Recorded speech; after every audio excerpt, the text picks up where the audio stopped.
ପିଲେ ରୁହ, ବର୍ଷା ହଉଛି, ବହିରା ଓଦା ହେଇଯିବ, ଛତା କାଇଁ ଆଣିନ ଭାଇ? अरे स्कूल पैंट किनिया पैसा नहीं छता कोड़ा आनिबु ହଉ ତମେ ମୋ ଛତାଟା ନିଅ। ଜାଣିଲୁ ଏ ଗରମ ରହି ହେଉନଥିଲା, ଦେହ ମୁଣ୍ଡ ସବୁ ଘିମିରି ହେଇଯାଇଥିଲା। ଟିକେ ବର୍ଷା ହେଲା ବୋଲି ମଣିଷକୁ ଟିକେ ଶାନ୍ତି ମିଳିଲା। ହଁ ବା ଭାଇ, କି ଖରା ହଉଥିଲା, ଏସି ବି କାମ କରୁନଥିଲା। ଭାଇ ହଁ ମୁଁ ବିଲ ଜଗିଛି, ତମେ ଯା ଘରକୁ।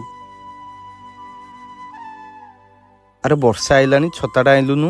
ଛତା କଣ ଅଛି କି? ଛତା ନାହିଁ। ଆରେ ନୂଆ ଛତାଟା ଆଣିଥିଲି ଏଇ 3-4 ଦିନ ହବ। କ'ଣ କଲୁ ସେ ଛତା? ଭାଇ ଛତା ଜଣକୁ ଦେଇ ଦେଇଛି। କେତେ କ'ଣ ଜଣା ପଡୁଛି ମୁଁ କେତେ କଷ୍ଟ କରି ପଇସା ଇନକମ୍ କରୁଛି। ଭାଇ ଛୋଟ ପିଲା ଗୁରା ସ୍କୁଲକୁ ଯାଉଥିଲେ ଓଦା ହେଇକି, ମୁଁ ସେଇଥିପାଇଁ ଛତାଟା ଦେଇଦେଲି। ହଉ ବର୍ଷାରେ ଓଦା ହେଇକି ବିଲ ଜଗ, ଦାନି ଦେଖଉଛୁ। ସମସ୍ତଙ୍କ ଘରେ ସେଇଆ, ବଡ଼ମାନେ ଏମିତି ଗାଳି କରନ୍ତି। ଟିକେ ମୁଣ୍ଡ ପୋତି ସହିଗଲେ ହେଲା ଆଉ।